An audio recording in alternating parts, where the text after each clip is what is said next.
जब यदुवंश कृष्ण अवतारा हुई हरना महामहि भारा हुई हरना महामहि भारा कृष्ण तनय हुई यही पति तोरा कृष्ण तनय हुई हरिपति तोरा वचन अन्यथा होई न मोरा वचन अन्यथा होई न मोरा जय जय राम श्री राम जय राम जय जय राम श्री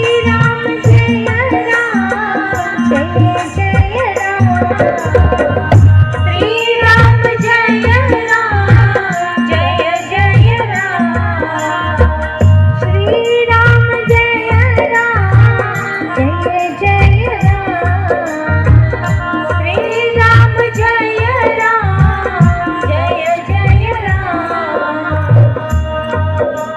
जब यदुवंश कृष्ण अवतारा हुई हरण महाहरियाणा और सम्रासुर ने प्रद्युम्न का हरण कर लिया। एक राक्षस है जिसका नाम है सम्रासुर, उसने प्रद्युम्न का हरण कर लिया और अपने विमान से ऊपर ले जाकर समुद्र में फेंक दिया। वहां पर एक बहुत बड़ी मछली थी समुद्र में जो उस बालक को निकल गई। मछली को मल्लाह ने पकड़ लिया और इसको मार दिया और उपहार स्वरूप सम्रासुर को दे दिया। रसोइये ने ले जाकर जब उस मछली को काटा तो उसमें से एक बालक निकला जिसे रसोइया ने सम्रासुर की दासी मायावती को दे दिया। और ये मायावती कौन है? कौन है मायावती? ये मायावती इस जन्म में वही है, उस जन्म में कामदेव की पत्नी थी जिसका नाम था रति, और वो इस जन्म में मायावती बनकर अपने ही पति को पुत्र के रूप में बड़ा करती है। देखो भगवान की कितनी विचित्र विचित्र लीलाएं हैं कि जब जैसी परिस्थिति बनी उन्होंने वैसा रूप धारण करके वैसा ही लीलाएं की हैं। इसलिए भगवान की लीलाओं में कभी किंतु परंतु संदेह कभी नहीं करना चाहिए, क्योंकि उनकी लीला को भला कोई कैसे पाया जा सकता है। बोले श्रीमद् भागवत महापुराण की जय हो। और उन्हीं मायावती ने प्रद्युम्न को बड़ा किया, पाल पोस कर बड़ा किया और अंत में प्रद्युम्न ने सम्रासुर का वध किया और फिर द्वारिका लौट आए। भगवान सुखदेव कहते हैं, हे राजन, भगवान के और भी विवाह हुए। पहला विवाह किसके साथ हुआ? रुक्मणी मैया के साथ में। और दूसरा विवाह सत्राजित नाम के एक राजा थे।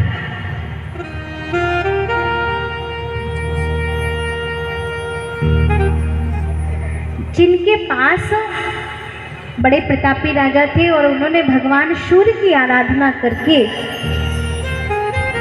एक सामंतक मणि को प्राप्त किया था। परीक्षित जी कहते हैं, आचार्य सुखदेव से पूछते हैं,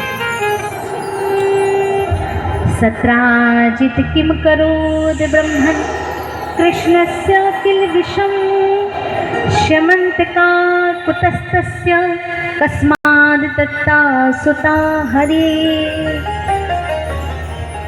परीक्षित जी ने प्रश्न किया सुखदेव जी महाराज से, कहा कि महाराज ये बताइए कि ये जो सत्राजित ने भगवान को मणि की चोरी क्यों लगाई, और जो स्यमंतक मणि थी उन्हें वो कहाँ से प्रदान हुई, और जो सत्राजित की पुत्री थी सत्यभामा वो है उन्होंने भगवान श्री कृष्ण को क्यों सौंप दी।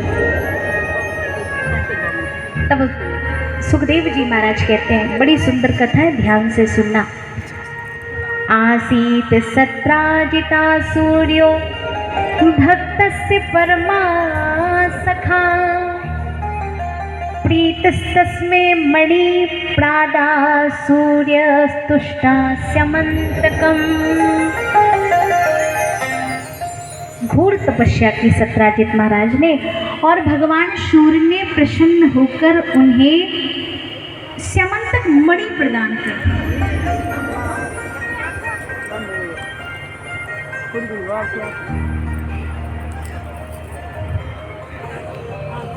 बोली श्रीमद् भागवत महापुराण की। और वह मणि जामवंत के द्वारा सिंह को मारकर मणि ले जाकर जामवंत जी महाराज ने वह मणि अपनी कन्या जामवंती को दे दी। भगवान मणि को खोजते खोजते जामवंत जी की गुफा में प्रविष्ट हो गए और भगवान का दिन तक युद्ध चला। कितने दिन तक? 27 दिन तक। जामवंत जी समझ गए कि ये साधारण नहीं है, ये साक्षात त्रेता युग में प्रभु मर्यादा पुरुषोत्तम प्रभु श्री राम के अवतार थे और इस जन्म में द्वापर युग में साक्षात भगवान श्री कृष्ण के रूप में आए हैं। समझ गए और उन्होंने स्यमंतक मणि उन्हें सुपुर्द कर दी और एक विनती की कि महाराज मेरी पुत्री को भी आप सहज स्वीकार कीजिए। तो इस प्रकार से भगवान का जामवंती के साथ में विवाह हो गया। दूसरा विवाह। तीसरा विवाह जब वह मणि लेकर सत्राजित के पास भगवान पहुंचे तो सत्राजित को प्रायश्चित हुआ कि मैंने कितना गलत सोचा भगवान के बारे में। तो पश्चाताप हुआ और पश्चाताप में उसने मणि भी भगवान को दे दी और उसके साथ साथ में ये प्रार्थना की कि प्रभु मेरी कन्या का भी विवाह आप अपने साथ कर ले। तो इस प्रकार से मणि और सत्यभामा जो सत्राजित की कन्या थी उसका विवाह भी भगवान श्री कृष्ण के साथ हो गया। ऐसे भगवान का तीसरा विवाह हो गया। किसके साथ? सत्यभामा के साथ। और एक बार भगवान अर्जुन के साथ यमुना तट पर विचरण कर रहे थे। भगवान ने देखा एक स्त्री यमुना तट पर साधना कर रही है। अर्जुन ने पूछा ये देवी कौन है? तुम कौन हो देवी? तब उसने परिचय दिया कि मैं भगवान श्री कृष्ण को पति के रूप में प्राप्त करना चाहती हूँ और उसके मनवांछित भाव को पूरा करने के लिए इस प्रकार से भगवान का चौथा विवाह यमुना महारानी के साथ में हो गया। पांचवा विवाह बिंदु और अनुबिंदु जिनकी बहन का नाम था मित्र वृंदा, उनका विवाह उनके परिवार वाले दुर्योधन के साथ करना चाहते थे, किंतु मित्र वृंदा ने स्वयंवर में साक्षात भगवान श्री कृष्ण को ही पति रूप में चुना था।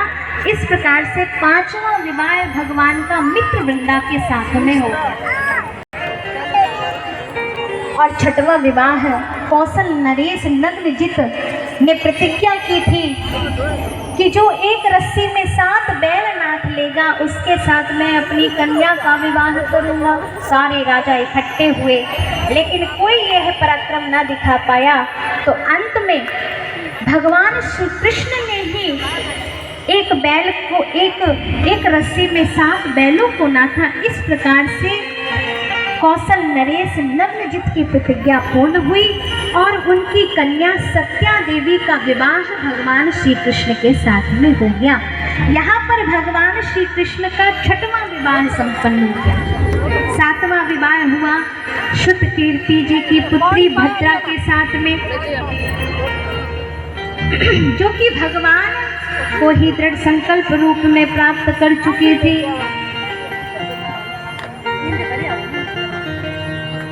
बोली श्रीमद् भागवत महापुराण की जय हो। भैया ये सब बाद में कर लेना। ओ भैया बाद में कर लेना। अच्छा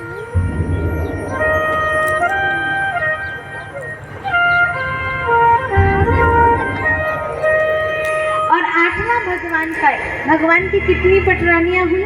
8 पटरानी। अब 8वां विवाह लक्ष्मणा के साथ में हुआ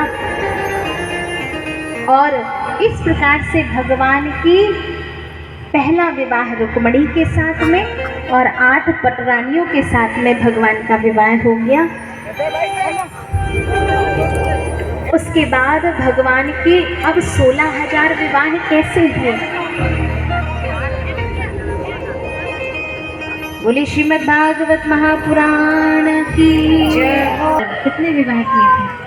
हाँ, ब्राह्मण पुत्री हो ना, कितने किए थे? 16,108। कितने किए थे? हाँ, 8 विवाह तो उनकी ऐसी सिचुएशन थी जिसके कारण हो गए। और 16,000 भी देखो कैसे हुए कि जो 16,000 कन्याएं थी, कुछ लोग है ना व्यंग करते हैं। क्या व्यंग करते हैं? अरे वो तो बड़ा छलिया था, अरे बड़ी रास क्रीड़ा करता था, उसने तो 16,108 विवाह किए थे। पर उन मूर्खों ने ना तो शास्त्र पढ़े, ना वेद पढ़े, ना पुराण पढ़े कि उन्होंने 16,108 विवाह किए थे। तो क्यों किए थे? क्योंकि वो जरूरतमंद बेटियां थी जिनको समाज स्वीकार नहीं करना चाहता था, जिन्होंने समाज ने जिनको अस्वीकार कर दिया था, जिनका हरण करके 16,000 कन्याओं का हरण करके भौमासुर ने, नरकासुर ने बंदी बना रखा था अपने राज्य में। और वो इंतजार कर रहा था कि 16,021 हो जाए तो मैं इनसे विवाह कर लूं और तांत्रोक्त विधि से इनकी बलि देकर वो अमृत को प्राप्त होना चाहता था। तो उन भगवान को जब पता चला कि 16,100 कन्या भौमासुर के यहाँ पर बंदी हैं, तो भगवान ने उन कन्याओं को छुड़ाने के लिए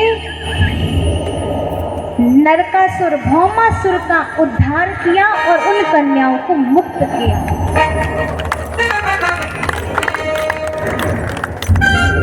अब जब 16,000 कन्याएं मुक्त हो गई तो भगवान ने कहा, देवियों अब अपने अपने घर में जाओ। उन्होंने कहा, प्रभु हमें कौन स्वीकार करेगा? इतने समय तक हम राक्षस के यहाँ पर नहीं, अब हमें परिवार वाले नहीं स्वीकार करेंगे। तब भगवान ने दया करके 16,100 रूप बनाकर हर उन देवियों के साथ में विवाह किया। ऐसे भगवान के 16,108 विवाह हो गए। बोलिए श्रीमद् भागवत महापुराण की जय हो। अब भगवान की इतनी सुंदर दिनचर्या है कि कभी भगवान नारद जी ने सोचा कि भगवान ने तो इतने सारे विवाह किए हैं, जरा देखूं कि उनकी दिनचर्या कैसी होगी। तो नारद जी पहुँचे, नारायण नारायण कहते हुए क्या देखते हैं कि रुक्मणी के महल में गए। जब ठाकुर जी के महल में गए, रुक्मणी मैया के साथ भगवान श्री कृष्ण तुलसी के पौधों को और फूलों को जल दे रहे थे। सत्यभामा के महल में गए नारद जी, तो वहाँ क्या देखते हैं कि भगवान वहाँ गौ माता की सेवा कर रहे हैं। जामवंती के महल में गए तो वहाँ क्या देखा कि भगवान ब्राह्मणों की सेवा कर रहे हैं। मित्रवंदा के महल में गए तो क्या देखा कि भगवान ब्राह्मणों को भोजन करवा के ब्राह्मणों की, संतों की जूठी पत्तल उठाकर सेवा कर रहे हैं। नारद जी कहे, प्रभु आपकी लीला का तो पार नहीं पा सकते, प्रभु आप धन्य हैं, धन्य हैं। देखिए कितने बड़े महापुरुष थे, साक्षात भगवान थे, चाहते तो पल भर में कुछ भी कर सकते थे। लेकिन जब सेवा का भाव आया तो मेरे श्याम सुंदर ने संतों की जूठी पत्तल उठाई। और आपसे कह दिया जाए कि आप जूठी पत्तल उठाओ, किसी की उठा सकते हो? नहीं उठा सकते, क्योंकि वो भाव नहीं है। देखिए मेरे ठाकुर ने क्या संदेश दिया समाज को। सेवा हो तो भगवान श्री कृष्ण के जैसे, मित्रता हो तो भगवान श्री कृष्ण के जैसे। सुखदेव जी महाराज ने कहा कि भगवान श्री कृष्ण के मित्र के बारे में चर्चा करने लगे सुखदेव जी महाराज, तो परीक्षित ने प्रश्न कर लिया कि भगवान का एक नाम तो दीन बंधु भी है। अरे भगवान का नाम दीन बंधु कैसे पड़ गया? आचार्य सुखदेव जी परीक्षित से कहते हैं कि भगवान का दीन बंधु नाम इसलिए पड़ा क्योंकि उनके एक बहुत प्यारे बंधु, बहुत प्यारे सखा, बहुत प्यारे मित्र हैं और जिनका नाम है सुदामा। सुखदेव जी महाराज कहने लगे, कृष्णस्यासीत सखा कश्चिद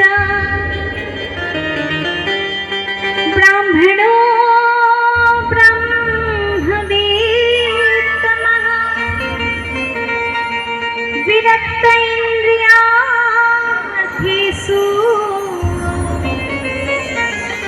प्रशान्तयात्मा जितेन्द्रियः।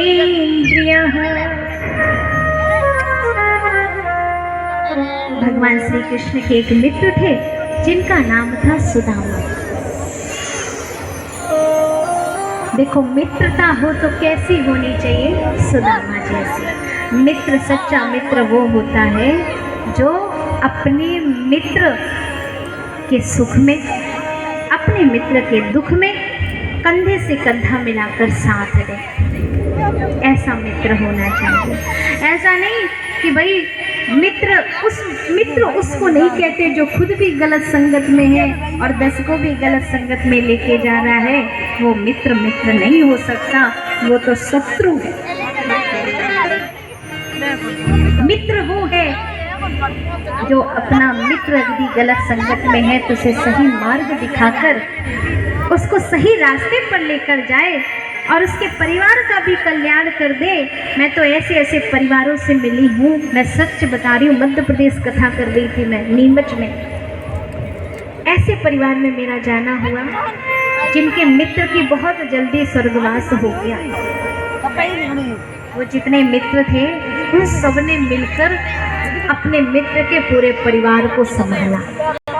और बेटा बहुत छोटा था और अभी वो बेटा विदेश में है, अमेरिका में। उन सारे मित्रों ने, आप समझ सकते हो कि 20 वर्ष हो गए और 20 वर्ष तक उसके बेटे को पाला पोसा बड़ा किया। जब भी उसको सुख में दुख में हर समय, अगर हमारे घर में दिवाली मनाई जा रही है तो उसके घर में अगर 1 मिठाई का डिब्बा आया है तो उसके घर में 2 मिठाई के डिब्बे आ जाएंगे, वहाँ पहुँच जाएंगे। मित्रता इसको कहते हैं। यहाँ पे ये अनु बैठी है। अब आप बोलोगे कि साध्वी जी रोज इसके बारे में बताती है। जो इंसान सचमुच अगर इसके लायक है तो उदाहरण के तौर पर उसका उदाहरण देना चाहिए। इसके पर्स में मान लीजिए कि 100 रुपये होंगे और इसको लगा कि मेरे सामने ज़रूरतमंद आ गया, ये 1 मिनट भी नहीं लगाती है उसकी कमी पूरी करने में। अपने बारे में नहीं सोचती है, दूसरे के बारे में पहले सोचती है। ऐसा नहीं है कि ये मेरी शिष्या है या मेरा ज़्यादा प्रेम है तो मैं इसका, ऐसा नहीं है। क्योंकि जिस व्यक्ति के गुण होते हैं तो वो संतों को भी प्रभावित करते हैं। और इसके साथ में ये गुरुद्वारे जाती है, प्रतिदिन गुरुद्वारे जाती है। पहले अकेले,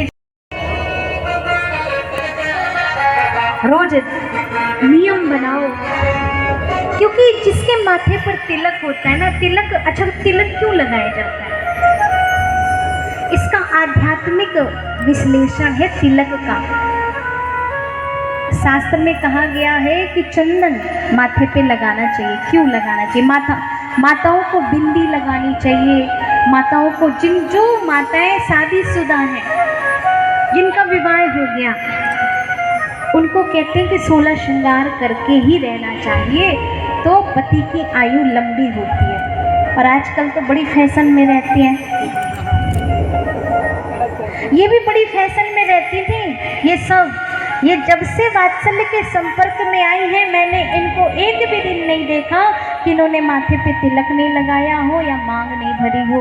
ये उससे सबसे ज़्यादा यदि इनके जीवन में परिवर्तन आया है तो एक संत के साथ जुड़ने के बाद इनका जीवन परिवर्तित हुआ है।